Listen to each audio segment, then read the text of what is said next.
அஸ்ஸலாமு அலைக்கும் வரஹ்மத்துல்லாஹி வபரகாத்துஹு. ஸ்டூடெண்ட்ஸ், உங்களுக்கு தெரியும் நாங்கள் 2023ஆம் ஆண்டு பாஸ்ட் பேப்பர்ஸுக்குரிய ஆன்சர்ஸ் தொடர்ச்சியாக டிஸ்கஸ் பண்ணி கொண்டு வரோம். அதன் அடிப்படையில் ஆல்ரெடி பார்ட் 1 ஏ பார்ட்டுக்குரிய கொஷின்ஸ் ஃபுல்லாக டிஸ்கஸ் பண்ணப்பட்டு ஒரு பார்ட்டாக பிரித்து யூடியூப்பில் அப்லோட் பண்ணப்பட்டு இது நீங்கள் எங்களோட சேனலுக்கு விசிட் பண்ணுறது மூலமாக அதுகளை பார்க்கலாம். அதன் அடிப்படையில் பெரும்பாலும் பார்ட் 1 பி பார்ட்டுக்குரிய ஸ்ட்ரக்சர் கேள்விகள் ஒவ்வொரு கேள்வியாக யூடியூப்பில் டிஸ்கஷன்ஸ் அப்லோட் பண்ணப்படும். ஏண்டா ஃபுல் வீடியோ போட்டால் லென்த்தியாக போகிறதுனால ஒவ்வொரு கொஷனாக அப்லோட் பண்ணப்படும். இன்ஷா அல்லாஹ் நீங்கள் எந்த கொஷனை பார்க்குறீங்களோ அதுக்குரிய டிஸ்கஷன் பார்த்துட்டு அடுத்த கேள்விகளுக்குரிய டிஸ்கஷன்ஸும் சேனலில் இருக்கும். சேனல் விசிட் பண்ணி அடுத்த டிஸ்கஷன்ஸும் பார்த்துக்கொள்ளையிலும் உங்களுக்கு தொடர்ச்சியாக பாஸ் பேப்பர் டிஸ்கஷன்ஸ் உங்களோட எக்ஸாமுக்கு முன்னால் இன்ஷா அல்லாஹ் அப்லோட் பண்ணப்படும். தொடர்ச்சியாக சேனலோட இணைஞ்சிருங்க பேஜோட. ஓகே ஸ்டூடெண்ட்ஸ், நாங்கள் முதலாவது கேள்வி ஸ்டார்ட் பண்ணுவோம்.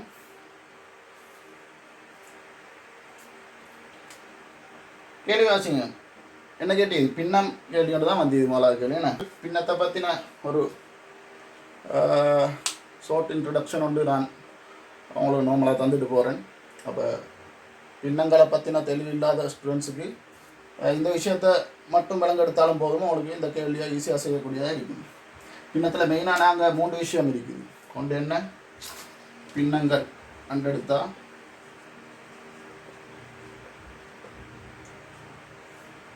பின்னம் கூட்டல், அடுத்தது கழித்தல், வரலாமல் பெருக்கல். பெருக்கலுக்குள்ளே ஒரு பாட் மாதிரி எடுக்கலும் வகுத்தல். ஏண்டா பெருக்கல் தெரியுமெண்டா உங்களுக்கு வகுத்தலையும் சிம்பிளாக செய்யக்கூடியதாக இருக்கும். அப்போ இது பெருக்கல் ப்ராக்கெட் போடுவோம். இது ஸ்பெஷலாக படிக்க வேண்டிய தேவையில்லை. பெருக்கல் தெரியும் என்றால் வகுத்தல், அதாவது பிரித்தல் உங்களுக்கு ஈஸியாக செய்யக்கூடியதாக இருக்கும்.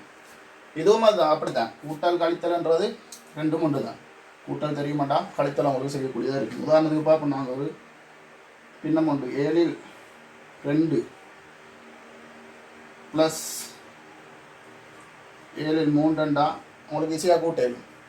என்ன ஒரு பின்ன கூட்டல் செய்கிறதுக்கு என்ன தேவை? அடிப்படையாக அதோட பகுதி எண் இரண்டும் சமனாக இருக்க மாட்டா. இரண்டு பின்னங்கள் தரப்பட்டால் 2, அது இல்லாமல் பல பின்னங்கள் கூட்டப்படையிலும்.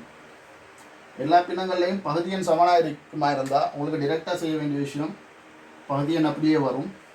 தொகுதி எண்ணை மட்டும் கூட்டி நார்மலாக நம்பர்ஸ் கூட்டுற மாதிரி தான் தொகுதி எண்ணை மட்டும் கூட்டி நம்பரை போட்டால் ஈஸியாக ஆன்சர்.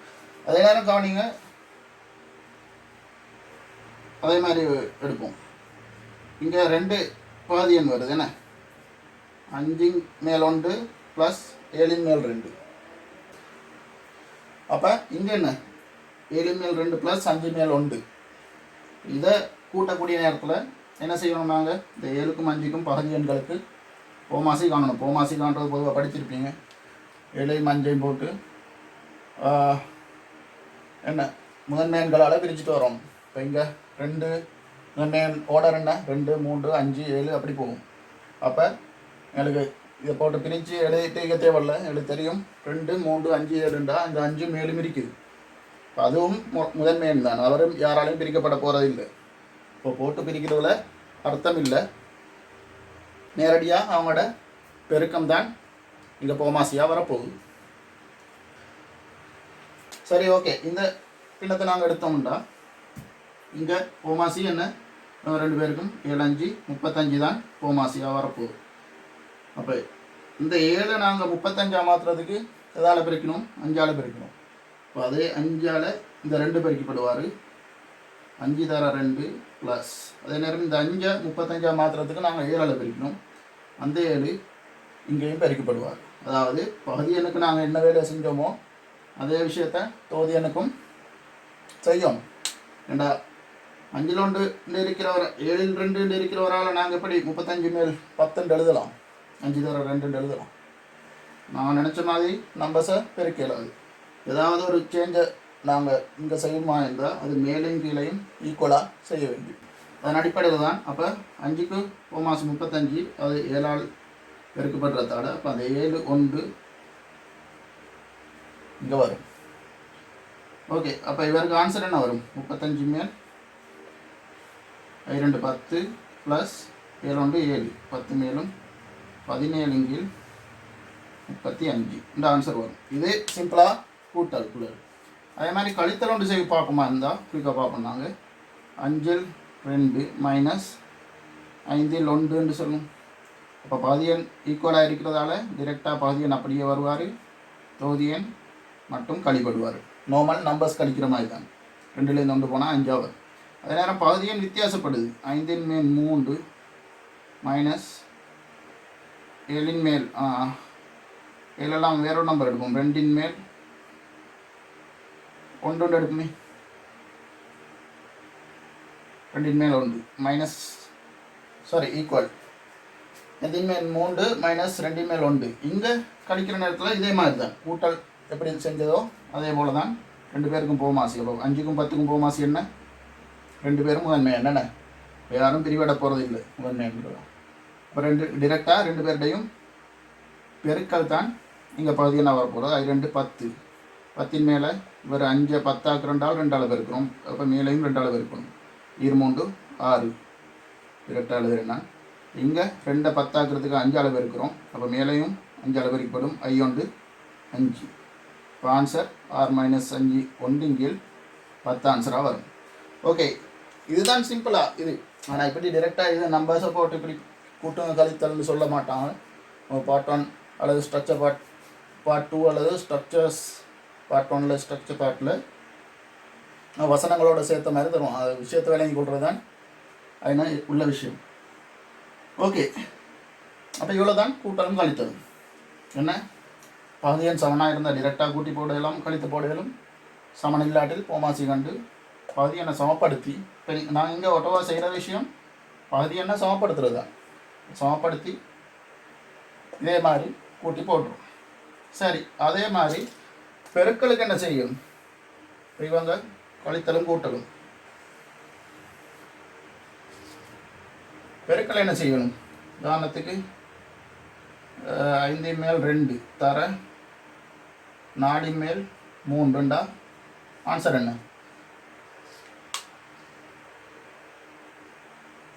வகுத்தல் அல்ல, வகுத்தலை நாம் பருவ பார்ப்போம்.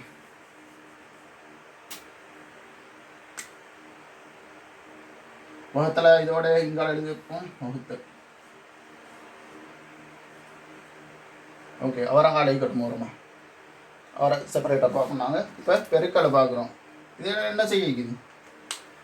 இங்கே ஒன்றும் இல்லை, டிரெக்டாக மேலே பெருக்கி தொகுதியனோட பெருக்கப்பட்டு மேலே வரும், பகுதியனோட பெருக்கப்பட்டு மேலே வரும். அதே நேரம் சுருக்கிற நேரங்களில் எங்கள் மேலே கீழே வெட்டக்கூடிய நம்பர்ஸ் இருந்தால் வெட்டி எளிய வடிவத்தில் நாங்கள் கொடுப்போம். இதுதான் கொமனாக செய்யக்கூடிய விஷயம். அப்போ இங்கே ஒன்றும் இல்லை, பொதுவான நம்பர்ஸ் பெருக்கம்.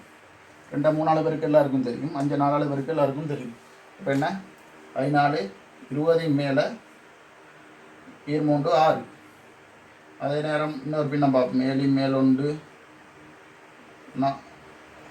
20 மேல் 5 என்ன 20 7 பெருக்கினா 7 14 140 என்ன 140 மேல் 5 டிரெக்டாக பெருக்கி போட்டுறது தான் இருக்கிற விஷயம்.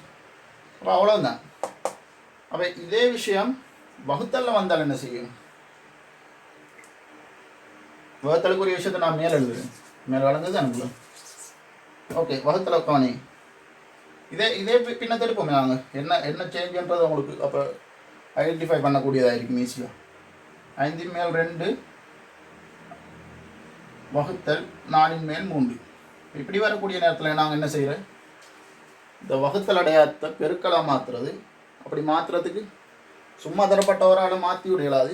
இப்போ மாத்திரண்டால் இந்த பகுதியன் தொகுதியன்னா மாறுவார், தொகுதியன் பகுதியன்னா மாறுவார். சரி, அப்போ இங்கே எப்படி வரப்போகுது? 5 மேல் 2 அப்படியே வரும். பெருக்கல் 3 மேல் 4 மாறுவார். அப்போ டிரெக்டாக இப்போ பெருக்கலை நாங்கள் வகுத்தலுக்கு மாற்றிட்டோம். இப்போ டிரெக்டாக இங்கே பார்த்த மாதிரி நம்பர்ஸை பெருக்கி போடத்தான் இருக்குது. 3 15 மேல் 4 8. அதே மாதிரி இன்னொரு உதாரணம் பார்த்தா 5 வானம் 6 மேல் 2 தர அரணை வகுத்தல் மூன்றின் மேல் 2 டூமே.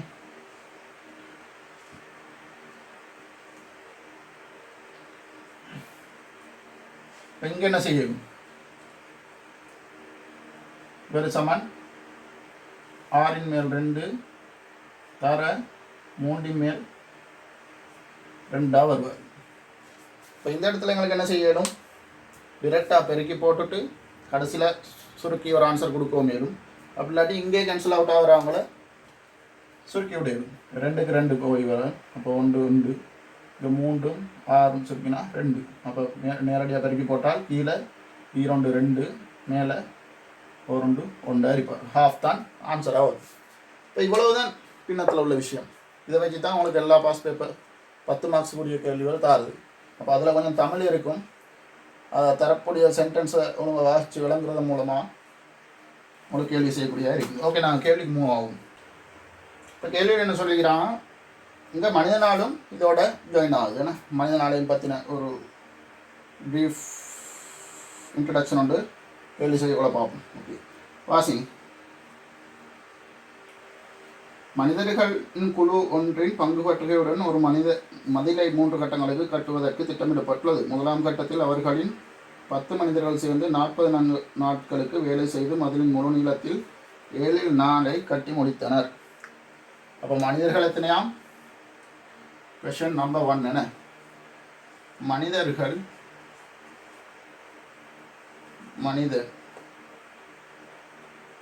பெருக்கப்படும் நாட்கள், இதுதான் மனித நாள். இப்போ 2 பேர் சேர்ந்து 5 நாளைக்கு வேலை செஞ்சால் மனித நாள் 2 10 விளங்குதா? இவ்வளோதான், சிம்பிளாக பெருக்கியாது. மனிதர்கள் நாட்களோட பெருக்கினா மனித நாள். அப்போ இதே 10 மனித நாளுக்குரிய வேலையை 10 நாட்களுக்கு செய்கிறான் என்று கேட்டால் எத்தனை மனிதர் யூஸ் பண்ண இந்த தேவைப்பட்டிக்கிறான் பார்க்குறது என்ன செய்யுது? டிரெக்டாக இவரால் பெருக்கினா இவருக்கு சமன் என்றால் இவரையும் தந்திக்குது. அப்போ இவரால் பிரிச்சுட்டால் இவர் ஈஸியாக வருவார். அதானே, இவரை பெருக்கி வாரென்றால் இவரை கேட்டால் என்ன செய்யும்? இவர்லேருந்து இவரை பிரிச்சு விட்ருவோம். அதே நேரம் இவரை கேட்டிருந்தால் இவர்லேருந்து இவரை பிரிச்சு விட்டால் ஆன்சர் வரும். அப்போ இந்த 10 மேல் 10 பிரிக்கிறதால இங்கே ஒரு ஆன்சர் 1ன்றது வரும். உதாரணத்துக்கு அதே 10 செய்கிறதுக்கு இங்கே 5 மனிதர்கள் தேவைப்பட்டாங்க. எத்தனை நாட்களில் அவங்க செஞ்சு முடித்தாங்கன்னு கேட்டால், சரி இதே 10 வானம் 20, அதிலே 2 மடங்கான வேலைன்னு சொல்லுவோமே. 10 மனித நாளில் செஞ்சது சரி 2 மடங்கான வேலை. அப்போ 20 மனித நாளுக்குரிய வேலையை செய்கிறதுக்கு 5 மனிதர்கள் தேவைப்பட்டாங்க. இப்போ எத்தனை நாட்கள் அவங்க வேலையை முடிச்சு இப்போ அவனுக்கு பார்க்குறதுக்கு என்ன செய்யுது? இதே மனித நாள் அந்த மனிதர்களால் பிரித்தால் நாட்கணக்கு வரும். அப்போ 5ஆல் பிரித்தால் எத்தனை வரும்? 5 20 தானே. இப்போ அவர் தான் இன்னைக்கு ஆன்சராக வரக்கூடாது. 4 பேர். இவ்வளோதான் மனித நாள். சரியா? ஓகே, கேள்விப்போம். கேள்வின்னு என்ன சொல்லிக்கிறான்? 10 மனிதர்கள் சேர்ந்து 4 நாட்களுக்கு வேலை செய்கிறாங்களாம். 10 மனிதர்கள் சேர்ந்து 4 நாட்களுக்கு வேலை செய்கிறாங்க. சரி, நாங்கள் முதலாவது கேள்வி என்ன சொல்லிக்குது? மதிலை கட்டுவதற்கான முதலாம் கட்டத்தில் செய்யப்பட்ட வேலையின் அளவு எத்தனை மனித நாட்கள் ஆகும்? மனித நாட்கள் எத்தனை? இப்போ 10 நாளால் பெருக்கினால் 40 மனித நாட்கள். மனித நாள் எழுதிக்கொள்ளும். சரி, அடுத்த கேள்வி என்ன சொல்லுது? மதிலின் எஞ்சியுள்ள நீளத்தின் 1/3 ஆனது 2ஆம் கட்டத்தில் கட்டி முடிக்கப்படும் எனின் அந்த அளவானது மதிலின் முழு நீளத்தின் என்ன பின்னமாகும்? அப்போ என்ன செய்யுது? இப்படி 40 நாட்கள் 10 மனிதர்கள் 4 நாட்கள் வேலை செய்து 40 மனித நாட்களில் எத்தனை பங்கு கட்டுறாங்க? 7 4 7 4 பதியாக கட்டுறான். அப்போ மீதி என்ன? இதில் முழு பின்னம் என்ன? 7 7 மொத்தமாக அப்படி தானே கொண்டு முழுமை என்ன? 7 7 தான் ஒரு வேலை, முழு வேலை. முழு வேலையில் 7 4 பங்கு செஞ்சால் அங்கே பார்த்தேன், நான் ஆல்ரெடி பார்த்த விஷயம் தான். பின்ன கழித்தல் பகுதி என்னன்னு சமனாக தந்திக்குது. அப்போ என்ன செய்யணும்? டிரெக்டாக நம்பர்ஸை மட்டும் தொகுதி எண்ணை மட்டும் கழிச்சு போடுறது. அப்போ 7 மேல் 3 இதுதான் மீதி மீதி வேலை. மீதி வேலை எவ்வளோண்டா மீதி எஞ்சியுள்ள நீளம், மீதி வேலை என்றாலும் சரி எஞ்சியுள்ள வேலை என்றாலும் ஓகே. எஞ்சியுள்ள நீளத்தின் 1/3 இரண்டாம் கட்டத்தில் கட்டி முடிக்கப்படும் எனின் அவ்வளவானது மதிலின் முழு நீளத்தின் என்ன பங்கு. அப்போ இது எஞ்சிய வேலை என்று எழுதிக்கொள்ளணும். எஞ்சிய வேலை. அப்போ எஞ்சிய வேலையில் அதாவது 7/3 ஒரு பங்கு தான் ரெண்டாம் கட்டத்தில் கட்டுறாங்களாம். அந்த அளவு முழு நீளத்தில் எவ்வளோன்னு கேட்குது. அப்போ இன்னன்றது என்ன, டிரெக்டாக பெருக்கல். ஒரு பெருமானத்தை தந்து அதன் 3/4 பங்கு, அல்லாட்டி ஒரு அமௌண்ட்டை தந்து அதில் 5/2 பங்கு ஒரு விஷயத்துக்காக செலவழித்தாருன்னு சொன்னால் அந்த இன் என்ற சொற்கள் வரப்போக்குள்ள நாங்கள் டிரெக்டாக யூஸ் பண்ணுறது என்ன, பெருக்கல் விஷயம். அதன் இந்த மடங்கு. அப்படி இல்லாமல் ஒரு தொகை இருக்குது ஒரு ஆள்கிட்ட, அதில் 2 ஒரு பங்கு ஒரு ஆளுக்கு கொடுத்தாரு, அதில் 3 ஒரு பங்கு இன்னொரு ஆளுக்கு கொடுத்தாருன்னா அங்கே என்ன செய்யுது, அங்கே அந்த முழு தொகையிட 2 பின்னங்களை தடுப்பட்டி. அப்போ பொதுவாக அவர் கொடுத்த மொத்த பணம் எவ்வளோன்னு கேட்டால் என்ன செய்யுது, அதை கொடுக்கப்பட்ட 2 நான் சொன்ன பின்னம் 2 அவர் அடுத்த ஆளுக்கு கொடுத்தவரையும் 3 அதை டிரெக்டாக கூட்டி விடுறது தான் அந்த இடத்துல வர்றது. இங்கே அவரோட பணத்தின் அதாவது வேலையின் எஞ்சிய வேலையின் 1/3 ஒரு பங்கு 2 நாளில் முடியுது. அப்போ டிரெக்டாக இங்கே பெருக்கத்தானே இது. பெருக்காவுக்கு போத சுருக்கள் இருக்குது தானே, சுருக்கலாம் 3 கேன்சல் பண்ணால் 7 ஒரு இதுதான் அவங்க இரண்டாம் கட்டத்தில் செய்கிற வேலை. ஓகே, அப்போ அந்த 7 தான் அவங்க இரண்டாம் கட்டத்தில் செய்கிற வேலை. கேட்டது என்ன, முழு நீளத்தின் என்ன பின்னமாகும் ரெண்டாம் கட்டத்தில். அப்போ 7 ரெண்டாவது கேள்விக்கு ஆன்சர். இது முதலாவது கேள்வி, இது ரெண்டாவது கேள்விக்கு ஆன்சர். ஓகே, மூணாவது கேள்வி என்ன சொல்லுது, மதில் கட்டப்படும் இரண்டாம் கட்டத்தில் 2 மனிதர்கள் மாத்திரம் ஈடுபடுத்தப்பட்டார்கள் எனில் அவர்கள் இருவரும் அதற்காக எத்தனை நாட்கள் எடுத்தார்கள். இங்கேயும் திரும்ப மனிதனால் உள்ளுக்கு வருது என்ன. அப்போ என்ன டிரெக்டாக பார்க்கலுமே நாங்கள் 4 7 4 பகுதியை கட்ட எத்தனை பேர் எடுத்துக்கிறோம், 40 மனித நாட்கள் எடுத்துக்கிறோம். அப்போ 7 ஒரு பகுதியை கட்டுறதுக்கு எவ்வளோ, இது சிம்பிள் மெத்ஸ் என்ன, 4 பகுதிக்கு 40 நாளண்டா ஒரு பகுதிக்கு 10 மனித நாட்கள் எடுத்துக்கு. அப்போ கேட்குறாங்க என்ன, 2 பேர்களைத்தான் யூஸ் பண்ணுறாங்கண்ணே அந்த வேலையை 10 மனித நாள் வேலையை செய்கிறதுக்கு. அப்போ எத்தனை நாட்கள் எடுக்கிறான்னு கேட்டு. அப்போ என்ன இங்கே போட்டாதே விஷயந்தான், மனித நாள் எவ்வளோ 10 வரப்போகுது, மனிதர்கள் 2 நாட்கள் எவ்வளோ 10 2 பிரித்தால் 5. இந்த விஷயத்தை பாருங்க அப்படியே இங்கே.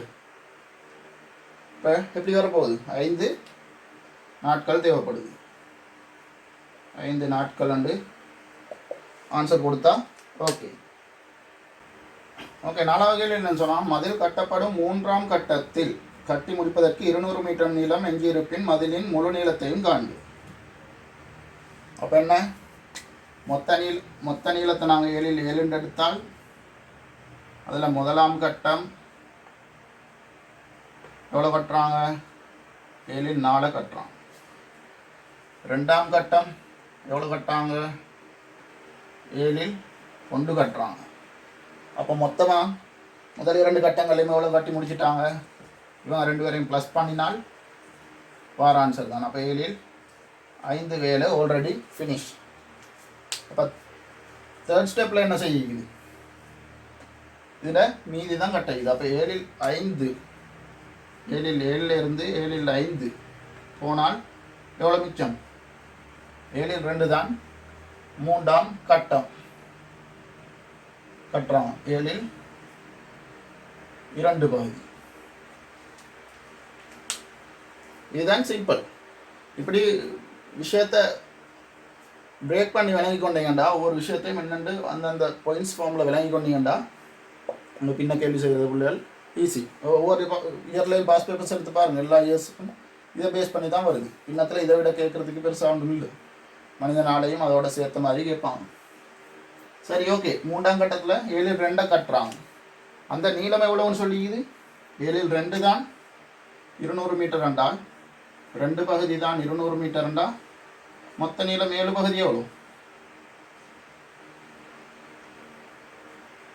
அந்த இந்த விஷயத்தை விளங்கி கொண்டா உங்களுக்கு இந்த பெர்சன்டேஜ் கேள்விகள், அது மாதிரி வட்டி வரி சம்மந்தப்பட்ட கேள்விகள் வரப்போக்குள்ள ஈஸியாக செய்யணும். ஏண்டா இவருக்கு இவ்வளவுண்டா, அதாவது இதுக்கு இவ்வளவு என்றால் எதுக்கு எங்களுக்கு தேவைன்றது, அதாவது 2 பகுதி 200 என்றால் 7 பகுதிக்கு எவ்வளோ? இந்த சுருக்கி விட 2 சுருக்கினா 100 100 700, மொத்த நீளம் 700 மீட்டர். இதுதான் மொத்த நீளம். கேள்வி என்ன? கட்டப்படும் 3ஆம் கட்டத்தில் 200 மீட்டர் எஞ்சி இருப்பின் மதிலின் முழு நீளத்தையும் காண்க. டிரெக்டாக நாங்கள் கண்டிருக்கோம் 700 மீட்டர். அப்போ இந்த ஆன்சரை கொடுத்தால் ஓகே. சப்போஸ் உங்கள்கிட்ட கேட்கலும் 1ஆம் கட்டத்தில் கட்டின நீளம் எவ்வளோ தந்தி, கடைசி 3ஆம் கட்டத்தில் கட்டினது 200 மீட்டர் என்றால் 1ஆம் கட்டத்தில் கட்டினது எவ்வளோன்னு பார்க்குறது என்ன? 7/1 இங்கே போடலும் 2 பகுதி 200 என்றால் இங்கே எவ்வளோ? 4 பகுதிக்கு எவ்வளோ வரும்? 400 மீட்டர். ஏன்னா அப்படியே வேண்டிய அவங்க மாற்றி கேட்கலாம், கேட்குற மாதிரிக்கு எங்களுக்கு ஆன்சர் கொடுக்கவும் மேலும் ரெடி கொடுக்கறதுக்கு நாங்கள் பழக்கப்பட்டிருக்கோம். ஓகே.